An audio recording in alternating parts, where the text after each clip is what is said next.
നെഞ്ചത്തേക്ക് കാലെടുത്ത് വയ്ക്കുന്ന എൻ്റെ കുട്ടിയെ തൊടുന്നോടാ എന്ന് പറയുന്ന ആ സീക്വൻസിൽ അദ്ദേഹത്തിൻ്റെ കണ്ണുകളെ ഏറ്റവും ഭയങ്കര ഗ്രാസ്പ് ചെയ്ത്, അല്ലെങ്കിൽ ആ പവറും അല്ലെങ്കിൽ ആ ഷാർപ്നെസ്സും ഏറ്റവും നന്നായി സ്ക്രീനിലേക്ക് പ്രസൻറ്റ് ചെയ്ത ഒരാളാണ് രാജു. ഒരു ഇൻട്രോ സീനിന് വേണ്ടി എന്തെങ്കിലും ഒരു മേക്കപ്പ് ആർട്ടിസ്റ്റ് എന്നുള്ള നിലയിൽ ഒരു സ്പെഷ്യൽ ആയിട്ടുള്ള ഒരു ക്രിയേറ്റീവ് അപ്രോച്ച്, ചേട്ടൻ്റേതായിട്ടുള്ള ഒരു ഇന്നോവേറ്റീവ് ആയിട്ടുള്ള ഒരു അപ്രോച്ച് അങ്ങനെ ഉണ്ടായിരുന്നു?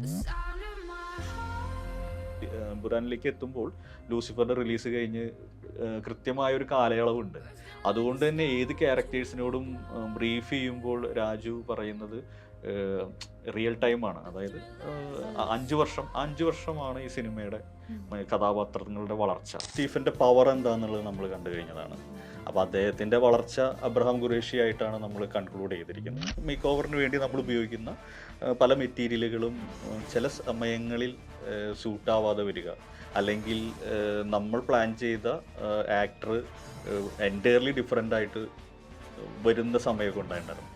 രാജു അന്ന് ആദ്യം പറഞ്ഞ ഒരു റെഫറൻസ് വില്ലൻ സിനിമയിലെ മഞ്ജു ചേച്ചിയുടെ ലുക്കാണ് എൻ്റെ മനസ്സിലുള്ളത്. ശ്രീത്തെ ഇപ്പോൾ നമ്മൾ മേക്കപ്പ് ചെയ്യുന്ന സമയത്ത് അവരുടെ കയ്യിൽ ഫോണുണ്ടാവും. അവരിങ്ങനെ ഇങ്ങനെയായിരിക്കും പല ആർട്ടിസ്റ്റുകളും ഇരിക്കുന്നുണ്ട്. അപ്പോൾ നമുക്ക് ആ പ്രോസസ്സ് ചെയ്യാൻ വേണ്ടി നമ്മളിലേക്ക് എത്രമാത്രം ഒരാൾ കംഫർട്ട് ആവുന്നു, അതനുസരിച്ച് നമുക്ക് അതിൻ്റെ റിസൾട്ട് കൊടുക്കാൻ പറ്റുള്ളൂ. പിന്നെ ഓവർ വയലൻസ് സിനിമകളോട് അതൊരു ഒരിക്കലും ട്രെൻഡ് ആവരുത് എന്ന് പേഴ്സണലി എനിക്കും ഒരു ആഗ്രഹമുണ്ട്. പുറത്തേക്ക് വിടുന്ന വിഷ്വലുകൾ ഒരിക്കലും കട്ട് ഓഫ് ചെയ്യാൻ പറ്റില്ലല്ലോ. അത് ഏതെങ്കിലും പ്ലാറ്റ്ഫോമിൽ കുട്ടികൾ അല്ലെങ്കിൽ അത്തരം ആളുകൾ അത് കാണുന്നുണ്ട്.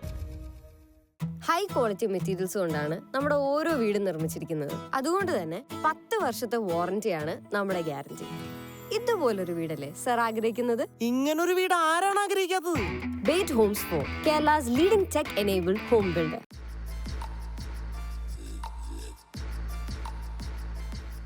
Hello, Byte Homes for presence ആഴങ്ങളിൽ.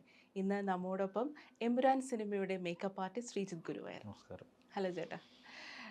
ചേട്ടാ, ഇപ്പോൾ ലൂസിഫറും അതുപോലെ തന്നെ എമ്പുരാനും തമ്മിലൊരു 6 വർഷത്തെ ഗ്യാപ്പുണ്ട്.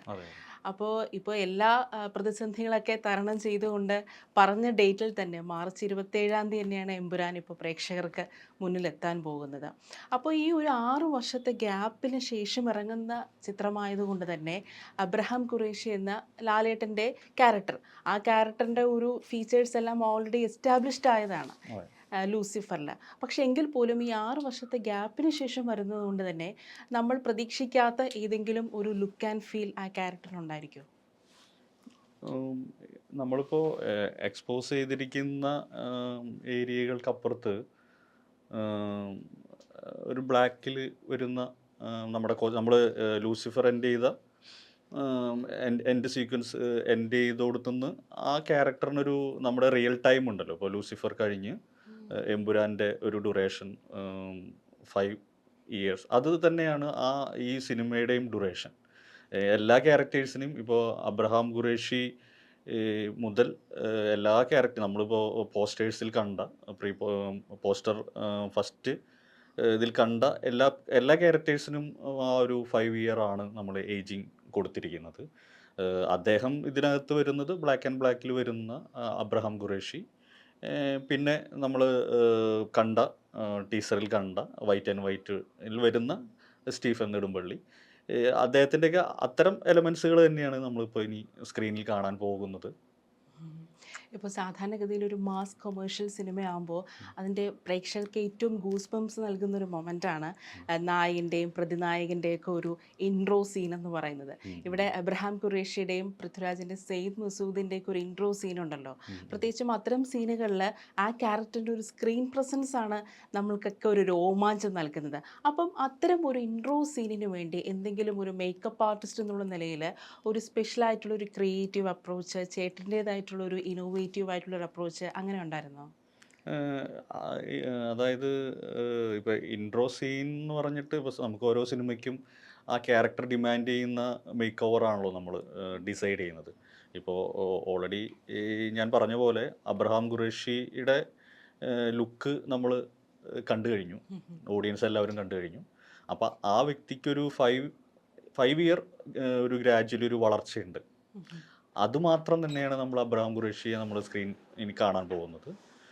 മാത്രമല്ല ഈ പറഞ്ഞ ഈ സ്റ്റീഫൻ നെടുമ്പള്ളി ആണെങ്കിൽ പോലും അദ്ദേഹം വരുന്നതും ഒരു 5 ഇയർ മീൻസ് അത്തരം ഒരു സ്ക്രീൻ സ്പേസുകൾക്ക് അപ്പുറത്ത് ഞാൻ ചാലഞ്ചിങ് ആയിട്ട് അത്തരം മേക്ക് ഓവറിലേക്ക് ഇപ്പോൾ ലാൽ സാറിൻ്റെ അദ്ദേഹം ഒരു നായക പരിവേഷമുള്ള ആ ഒരു ഇമേജിൽ നിൽക്കുന്ന ഒരു ആക്ടറാണ് മീൻസ് ഇതിനകത്ത് എമ്പുരാനകത്ത്. അപ്പോൾ അതുകൊണ്ട് ഒരുപാട് അത്തരം മേക്ക് ഓവറിലേക്കൊന്നും പോയിട്ടില്ല. വളരെ എൻഹാൻസ് ചെയ്യുന്ന ചില കാര്യങ്ങൾ ചെയ്തു എന്നുള്ളതല്ലാതെ അതിനപ്പുറത്തേക്ക് എമ്പുരാൻ എന്ന് പറയുന്ന സിനിമയിൽ അബ്രഹാം ഖുറേഷിയെയും അല്ലെങ്കിൽ സ്റ്റീഫൻ നെടുമ്പള്ളിയെയും ഒരു മേക്ക് ഓവറിനകത്ത് കാണാൻ വേണ്ടി അതിനേക്കാൾ അപ്പുറത്ത് ഓഡിയൻസ് കണ്ട അതേ ഫീച്ചേഴ്സും അതേ ഇഷ്ടങ്ങളോടും കൂടി തന്നെയായിരിക്കും ഇതിനകത്ത് പ്രസൻറ്റ് ചെയ്തിരിക്കുന്നത്.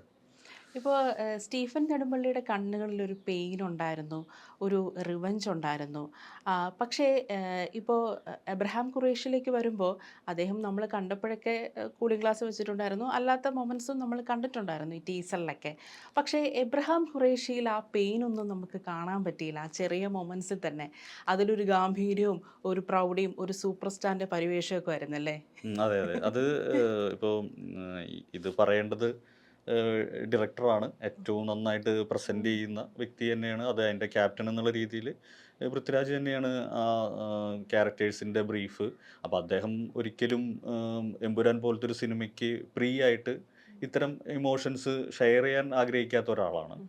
അപ്പോൾ അത് വെച്ച് നോക്കുമ്പോൾ നമ്മൾ ആ സിനിമയുടെ ആസ് എ ടെക്നീഷ്യൻ എന്നുള്ള രീതിയിലും നമ്മളതിനകത്ത് നിൽക്കുന്ന ഒരാളാണ്. അപ്പോൾ എനിക്ക് പറയാവുന്ന കാര്യങ്ങൾ എന്തെന്ന് വെച്ച് കഴിഞ്ഞാൽ, ഇപ്പോൾ ലൂസിഫറിനകത്ത് മറ്റേ ഒരു പോലീസ് സ്റ്റേഷൻ അതിനകത്ത് ഇവരുടെ ആശ്രമത്തിലേക്ക് വരുന്ന ഒരു സീക്വൻസ് ഉണ്ട്. ഏറ്റവും ആളുകൾ എൻ്റെ പോലീസ് നെഞ്ചത്തേക്ക് കാലെടുത്ത് വയ്ക്കുന്ന എൻ്റെ കുട്ടിയെ തൊടുന്നോടാ എന്ന് പറയുന്ന ആ സീക്വൻസിൽ അദ്ദേഹത്തിൻ്റെ കണ്ണുകളെ ഏറ്റവും ഭയങ്കര ഗ്രാസ്പ് ചെയ്ത്, അല്ലെങ്കിൽ ആ പവറും അല്ലെങ്കിൽ ആ ഷാർപ്നെസ്സും ഏറ്റവും നന്നായി സ്ക്രീനിലേക്ക് പ്രസൻറ്റ് ചെയ്ത ഒരാളാണ് രാജു. അപ്പോൾ ആ സ്റ്റീഫൻ്റെ പവർ എന്താണെന്നുള്ളത് നമ്മൾ കണ്ടു കഴിഞ്ഞതാണ്. അപ്പോൾ അദ്ദേഹത്തിൻ്റെ വളർച്ച അബ്രഹാം ഖുറേഷി ആയിട്ടാണ് നമ്മൾ കൺക്ലൂഡ് ചെയ്തിരിക്കുന്നത് ലൂസിഫറിലെ. അപ്പോൾ എമ്പുരാനിലേക്ക് വരുമ്പോൾ രാജുവിൻ്റെ മനസ്സിലുള്ള, അല്ലെങ്കിൽ മുരളിച്ചേട്ടൻ കൺസീവ് ചെയ്ത അബ്രഹാം ഖുറേഷി എന്ന് പറയുന്നത് അദ്ദേഹത്തിൻ്റെ അണ്ടറിലാണ് ഈ പറഞ്ഞ എല്ലാ പ്രോസസ്സുകളും. അദ്ദേഹത്തിന് വളരെ ഈസിയാണ് എല്ലാ കാര്യങ്ങളും എന്ന് പറയുന്ന ഒരു സക്സസ് മാൻ്റെ ഏറ്റവും ലെവലിൽ നിന്നുകൊണ്ടാണ് ആ ക്യാരക്ടർ പ്ലേ ചെയ്യുന്നത്. അതിനപ്പുറത്തേക്ക് എനിക്ക് അബ്രഹാമിനെ പറഞ്ഞുകൊണ്ട് എനിക്കത് ബ്രീഫ് ചെയ്യാൻ അറിയില്ല. അതിനപ്പുറത്ത് എല്ലാവരും, ഈവൻ ഞാനുൾപ്പെടെ കാണാൻ ആഗ്രഹിക്കുന്നത് ആ വ്യക്തി അല്ലെങ്കിൽ ആ അബ്രഹാം ഖുറേഷി സ്ക്രീനിൽ എങ്ങനെയാണ് നമ്മളുമായിട്ട് ഇൻട്രാക്ട് ചെയ്യുന്നത്, അത് കാണാൻ തന്നെയാണ് ഞാനും കൗതുകത്തോടു കൂടി വെയിറ്റ് ചെയ്യുന്നത്. അപ്പോൾ നമ്മൾ അതിനു മുമ്പ് ഉണ്ടായ ചില ഇപ്പോൾ ഷൂട്ടിംഗ് സമയത്തൊക്കെ അത്തരം സീനുകൾ എടുക്കുമ്പോൾ നമ്മളും നോക്കി കാണുന്നു.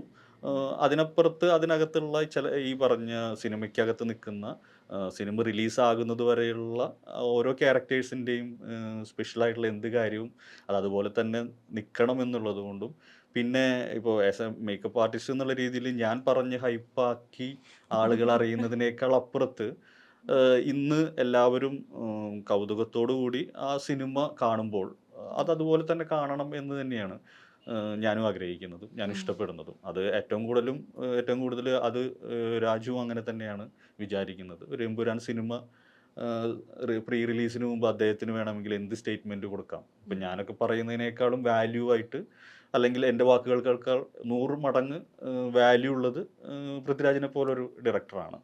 അപ്പോൾ അദ്ദേഹം അതിൻ്റെ സീക്രട്സുകൾ, അല്ലെങ്കിൽ അദ്ദേഹം മനസ്സിൽ സൂക്ഷിച്ചിരിക്കുന്ന പല കാര്യങ്ങളും അത് സ്ക്രീനിൽ കാണുമ്പോൾ കിട്ടുന്ന ഇഷ്ടമായാലും, അത് എന്ത് തരം സക്സസ് ആണെങ്കിലും എന്ത് തരം ഇമോഷൻസ് ആണെങ്കിലും, അത് ഓഡിയനെ പോലെ എനിക്കും അത് കാണുക, ഞാൻ മനസ്സിലാക്കുന്നതിനേക്കാൾ കൂടുതൽ അതും കാണുമ്പോൾ ഉണ്ടാകുന്ന ഓഡിയൻസ് മനസ്സിലാക്കുന്നത് തന്നെയായിരിക്കും അതിൻ്റെ സത്യം. ഇപ്പം എൻ്റെ പെർസ്പെക്റ്റീവ് അല്ല ഒരിക്കലും ഒരു ഓഡിയോ എന്നുള്ള രീതിയിൽ ആ സിനിമ കാണുമ്പോൾ. മേ ബി ഞാൻ ആ സിനിമയ്ക്കകത്ത് നിൽക്കുന്ന ഒരാളാണ്.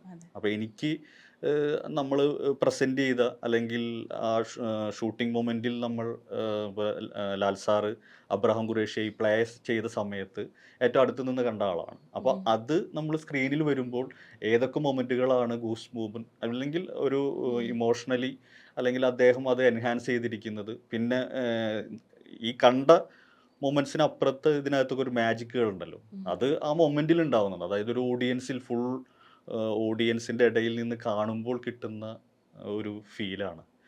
അത് അതുപോലെ തന്നെ ആസ്വദിക്കാൻ ആണ് എനിക്കും ഇഷ്ടം. ചേട്ടാ, ഇപ്പോൾ ഒരു പ്രധാനപ്പെട്ട ഒരു ടെക്നീഷ്യൻ എന്നുള്ള നിലയിൽ മേക്കപ്പ് ആർട്ടിസ്റ്റ് ഉറപ്പായിട്ടും അതിൻ്റെ സ്ക്രിപ്റ്റിലൂടെ ഒരു സ്ക്രിപ്റ്റ് വായിച്ചിരിക്കുമല്ലോ. അതെ. അപ്പം സ്വാഭാവികമായിട്ടും ഇതിപ്പോൾ ക്യാരക്ടർ റിവീലിംഗ് ഉണ്ടായിരുന്നു. ലൂസിഫറിൽ അഭിനയിച്ച പകുതിയോളം താരങ്ങൾ ഇപ്പോൾ ഇതിനകത്തുമുണ്ട്. പക്ഷേ പുതിയ താരങ്ങളുമുണ്ട്, വിദേശ താരങ്ങളുമുണ്ട്. അപ്പോൾ എങ്ങനെയായിരുന്നു പൃഥ്വിരാജ് എന്ന ഡയറക്ടറിൻ്റെ ഒരു ക്യാരക്ടർ ബ്രീഫിംഗ് സ്റ്റൈൽ? ചേട്ടൻ ഈ ക്യാരക്ടർ ബ്രീഫിംഗ് കേട്ടപ്പോൾ തന്നെ ചേട്ടൻ ഏറ്റവും ചാലഞ്ചിങ് ആയിട്ട് തോന്നിയത് ഇത് ചെയ്താൽ എങ്ങനെയായിരിക്കും, മാത്രമല്ല കുറച്ചുകൂടി ക്രിയേറ്റീവ് ആയിട്ടുള്ള ചേട്ടൻ്റേതായിട്ടുള്ള ഒരു ഇൻപുട്സ് കാണുമല്ലോ ചില ക്യാരക്ടറിൽ, നമുക്ക് ഇങ്ങനെ ചെയ്താൽ എങ്ങനെയായിരിക്കും? കാരണം ഒരു ഇത്രയും വർഷത്തിന് ശേഷം റിലീസാവുകയില്ലേ, അപ്പോൾ അവരിലുണ്ടാവുന്ന മാറ്റങ്ങൾ, അവരുടെ ഇപ്പോഴത്തെ സ്റ്റേജ്, ലൈഫിൽ ഇപ്പോഴത്തെ സ്റ്റേജ്, അതനുസരിച്ച് അവർക്ക് ശാരീരികമായി ഉണ്ടാവുന്ന മാറ്റങ്ങൾ. അപ്പോൾ ഒരു മേക്കപ്പ് ആർട്ടിസ്റ്റ് എന്നുള്ള നിലയിൽ ഒരു ക്രിയേറ്റീവ് ആയിട്ടുള്ള ഇൻപുട്ട് ഒരു ഡയറക്ടറിൻ്റെ ഒരു വിഷൻ നിന്നുകൊണ്ട് തന്നെ ചേട്ടൻ്റേതായിട്ടുള്ള ഒരു വിഷൻ കൊടുത്ത ചില കഥാപാത്രങ്ങളും ഉണ്ടായിരിക്കുമല്ലോ, അതെങ്ങനെയായിരിക്കും?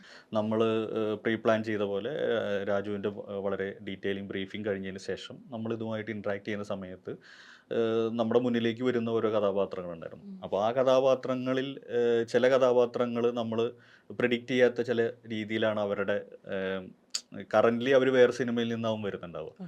അപ്പം നമ്മൾ ഓൾറെഡി പ്ലാൻ ചെയ്തിട്ടുള്ള ചില ഇപ്പോൾ മേക്ക് ഓവറിന് വേണ്ടിയിട്ടുള്ള നമ്മുടേതായിട്ടുള്ള ഇപ്പോൾ വിഗുകളായാലും അല്ലെങ്കിൽ അത്തരം മേക്ക് ഓവറിന് വേണ്ടി നമ്മൾ ഉപയോഗിക്കുന്ന പല മെറ്റീരിയലുകളും ചില സമയങ്ങളിൽ സ്യൂട്ടാവാതെ വരിക, അല്ലെങ്കിൽ നമ്മൾ പ്ലാൻ ചെയ്ത ആക്ടർ എൻറ്റയർലി ഡിഫറെൻ്റ് ആയിട്ട് വരുന്ന സമയമൊക്കെ ഉണ്ടായിട്ടുണ്ടായിരുന്നു.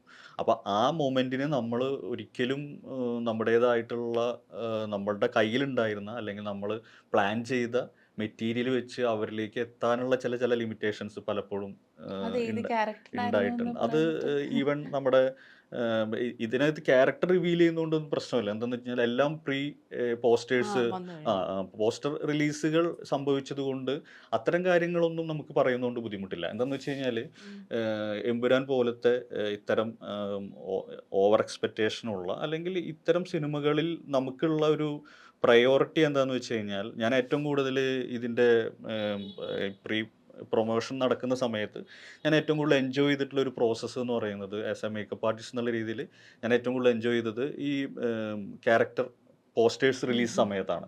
അതായത് സ്വാഭാവികമായിട്ടും മറ്റ് സിനിമകളിൽ ഉണ്ടാവുന്ന പ്രീ പ്രൊമോഷനിൽ അവരുപയോഗിക്കുന്ന ടൂള് എന്ന് പറഞ്ഞാൽ ക്യാരക്ടർ ലുക്ക് അല്ലെങ്കിൽ അത്തരം പോസ്റ്റേഴ്സ് റിലീസ് ചെയ്യും. പക്ഷേ എമ്പുരാനിൽ കുറച്ചൊരു ഡിഫറൻ്റ് ആയിട്ട് അവരുടെ റിയൽ ലൈഫ് അല്ലെങ്കിൽ അവർ റിയൽ ഇൻ്റർവ്യൂ വരുമ്പോൾ അവർ എന്താണോ റിയൽ അതും മേക്ക് ഓവറും തമ്മിലുള്ള ഡിഫറൻസ് ഓഡിയൻസിന് ഫ്രീ ആയിട്ട് കിട്ടി എന്നുള്ളതാണ്. അതൊരു മേക്കപ്പ് ആർട്ടിസ്റ്റ് സംബന്ധിച്ച് ഒരു ബോണസാണ്.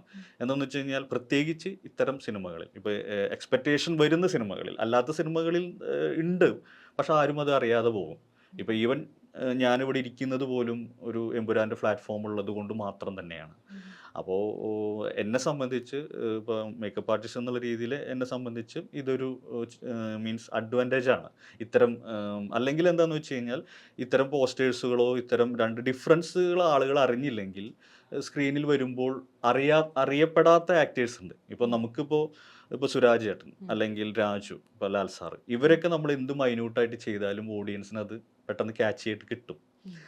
നമുക്ക് പരിചയമില്ലാത്ത ഒരു ആക്ടറെ നമ്മൾ മേക്ക് ഓവർ ചെയ്ത് കഴിഞ്ഞ് കഴിഞ്ഞാൽ അത് ആ സ്ക്രീൻ നമ്മളത് സിനിമയിൽ കാണുമ്പോൾ അത് അറിയാതെ പോകും.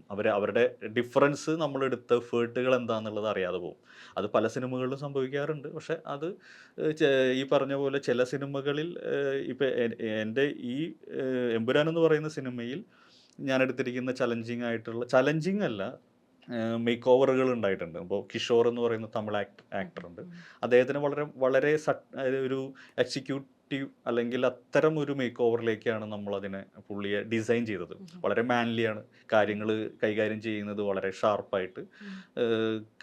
അദ്ദേഹത്തിൻ്റെ കമ്മ്യൂണിക്കേഷനൊക്കെ അങ്ങനെയാണ്. അപ്പോൾ അതിന് വേണ്ട ലുക്ക് എന്താണ്, വളരെ എന്ത് കാര്യവും വളരെ പ്ലസൻ്റായി പ്രസൻറ്റ് ചെയ്യുന്ന ഒരാളാണ്. അപ്പോൾ അതിന് അദ്ദേഹം ഒരു ബാൾഡാണ്, റിയൽ ബാൾഡുള്ള ഒരാളാണ്. അപ്പോൾ ആ ആളെ നമ്മൾ നമ്മുടേതായിട്ടുള്ള സ്റ്റൈലിലേക്ക് ഒരു സ്റ്റൈലിഷ് ആയിട്ട് കൊണ്ടുവരണമെങ്കിൽ അതെങ്ങനെയെന്നുള്ളത്. അപ്പോൾ ശരിക്ക് കിഷോർ എന്ന് പറയുന്ന ക്യാരക്ടറിൻ്റെ നമ്മൾ ആദ്യം പ്ലാൻ ചെയ്തത് മറ്റൊരു ആക്ടറായിരുന്നു. അപ്പോൾ ആ ആക്ടർ നമ്മുടെ മനസ്സിലുണ്ട്. അപ്പോൾ ഇദ്ദേഹം പിന്നീട് വന്ന ഒരു ആക്ടറാണ്. അപ്പോൾ അത്തരം ചെറിയ അങ്ങനെയുള്ള റീപ്ലേസ്മെൻറ്റുകൾ വരുമ്പോൾ നമ്മൾ ഇപ്പോൾ ഡയറക്ടർ അല്ലെങ്കിൽ റൈറ്റർ കൺസീവ് ചെയ്തിട്ടുള്ള ആ ലുക്കിലേക്ക് ഇവരെത്തിക്കുമ്പോഴാണ് അവരൊരു 100% ഹാപ്പിനെസ് അവർക്ക് ഫീൽ ചെയ്യുന്നത്.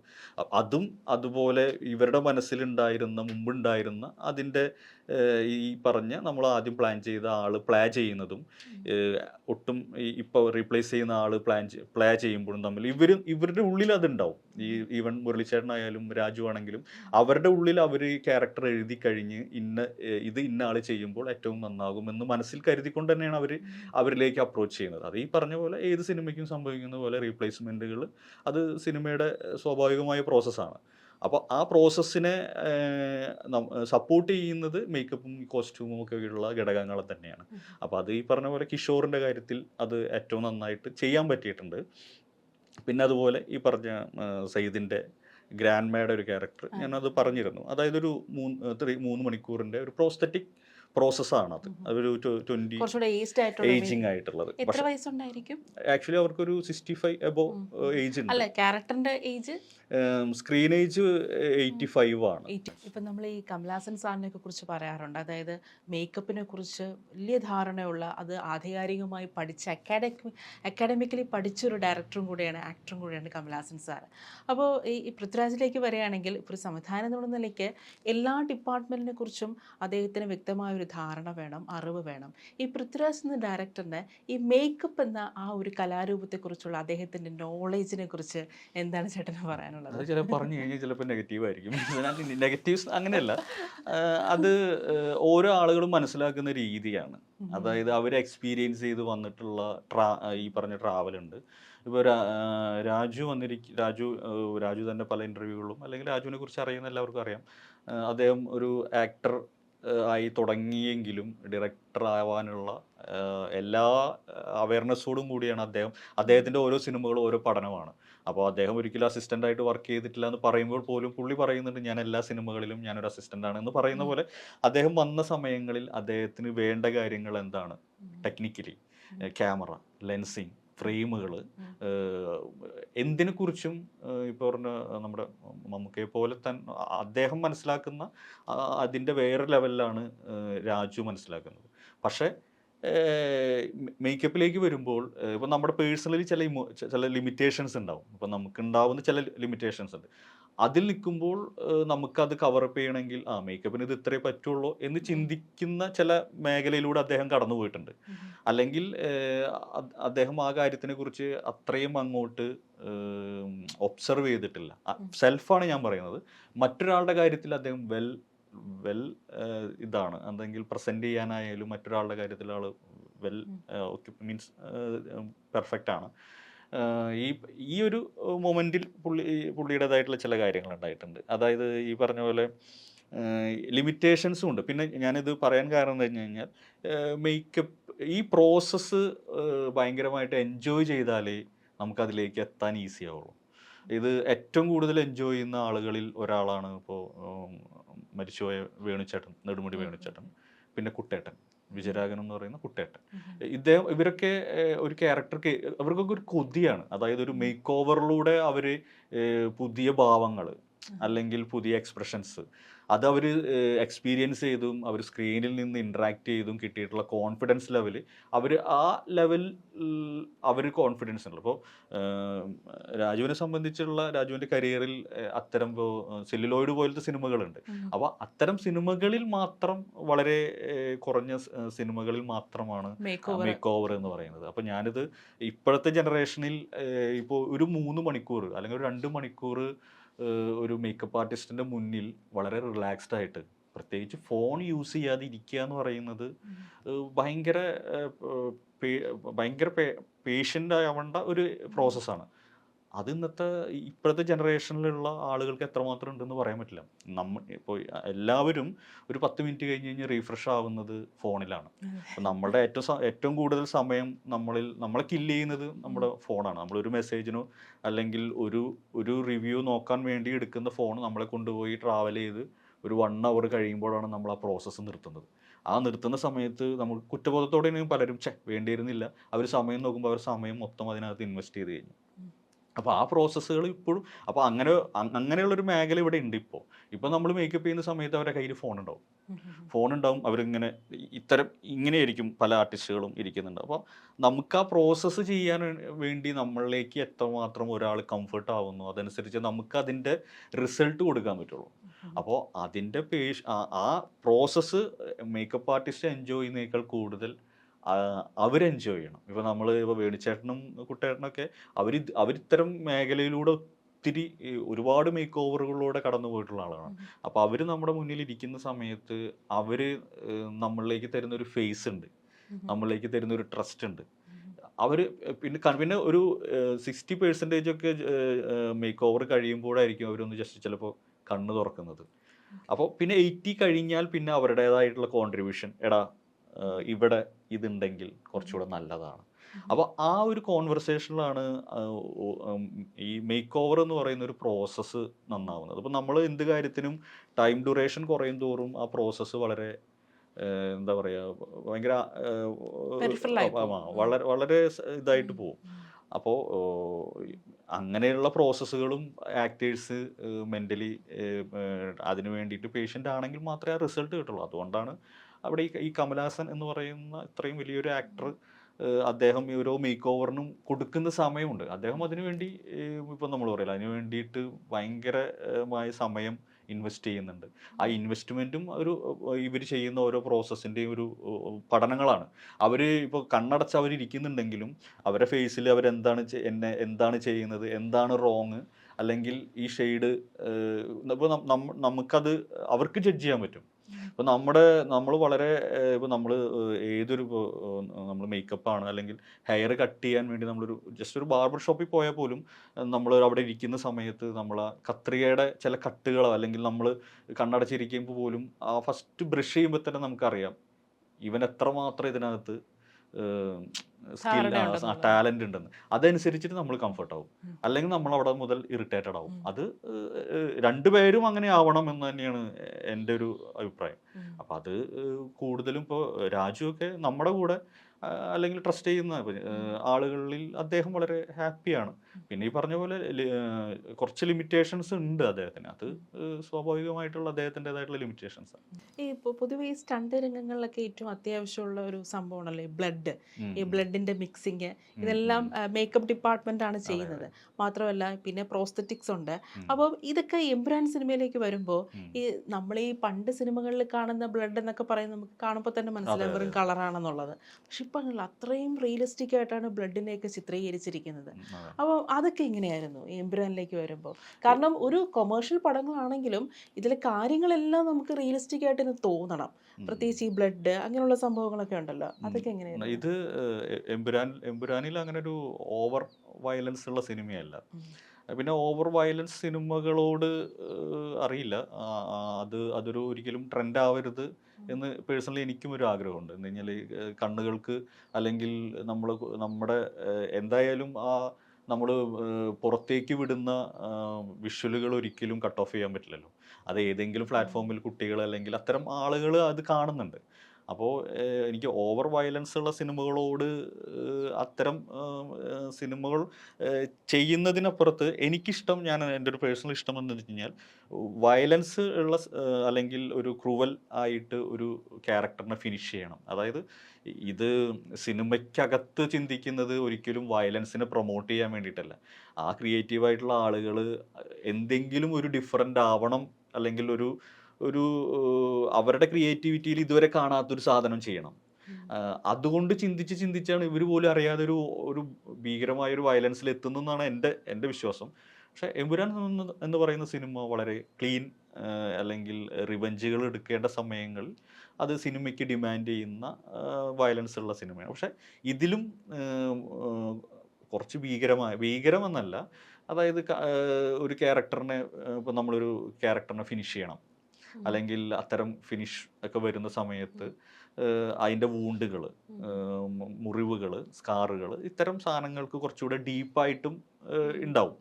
പക്ഷെ നമ്മൾ ചെയ്യുന്നത് കണ്ണിൽ കണ്ടാൽ ആ ഒന്നും കൂടി നോക്കാൻ തോന്നുന്ന, അല്ലെങ്കിൽ ഇപ്പോൾ നമുക്കൊരു വൾഗർ ഫീൽ ചെയ്യാതെ, അല്ലെങ്കിൽ ഒരു ഓഹ് എന്ന് പറയുന്ന ഒരു ഫീലില്ലാതെ ഏറ്റവും അതിന് പോലും എസ്തെറ്റിക് സ്വഭാവം കൊടുക്കാൻ ആഗ്രഹിക്കുന്ന രീതിയിലാണ് എമ്പുരാനിൽ ചെയ്തിട്ടുള്ളത്.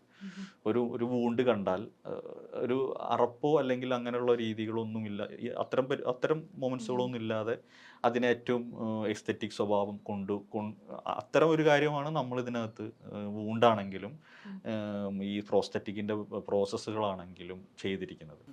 അതുപോലെ തന്നെ ഫാസിൽ സാറിൻ്റെ ഫാദർ നെടുമ്പള്ളി, ഇപ്പോൾ ഈ 5 വർഷത്തിന് ശേഷം ഫാദർ നെടുമ്പള്ളി എങ്ങനെ ആയിരിക്കാം എന്നുള്ളൊരു ക്യൂരിയോസിറ്റി നമുക്കുണ്ട്. അതുപോലെ തന്നെ ജാൻവിയുടെ ഇപ്പോഴത്തെ ഒരു കറണ്ട് സ്റ്റേറ്റ്, ആ സമയത്ത് ഈ 2 ക്യാരക്ടേഴ്സിൻ്റെ ഒരു ഡിസൈൻ കേട്ടപ്പോൾ, പ്രത്യേകിച്ച് സാനിയ അയ്യപ്പൻ്റെ മേക്കപ്പ്, സാറിന് സാനിയ അയ്യപ്പനെ വളരെ ഗ്ലാമറസ് ആയിട്ടാണ് നമ്മൾ കാണുന്നത്. പക്ഷെ ആ മേക്കപ്പിൽ തന്നെ ആ കഥാപാത്രം കടന്നു പോകുന്ന പ്രശ്നങ്ങൾ നമുക്ക് വളരെയധികം എക്സ്പ്രസീവായിട്ട് തോന്നിയായിരുന്നു. അതിനെക്കുറിച്ചൊന്ന് പറയാമോ? ഈ 2 ക്യാരക്ടേഴ്സ് ഈ എമ്പുരാനിലേക്ക് വരുമ്പോൾ അവരുടെ ഒരു മേക്ക് ഓവർ, അതിനെക്കുറിച്ച്. എനിക്കത് പറഞ്ഞു തുടങ്ങുമ്പോൾ ലൂസിഫർ പറയാതെ അത് തുടങ്ങാനും പറ്റില്ല. എന്ന് കഴിഞ്ഞാൽ ലൂസിഫർ എന്ന് പറയുന്ന സിനിമയിലും ഫാസിൽ സാർ ചെയ്തൊരു ക്യാരക്ടർ ആ സമയങ്ങളിൽ ഒരു റീപ്ലേസ്മെന്റ് ഉണ്ടായിരുന്നു.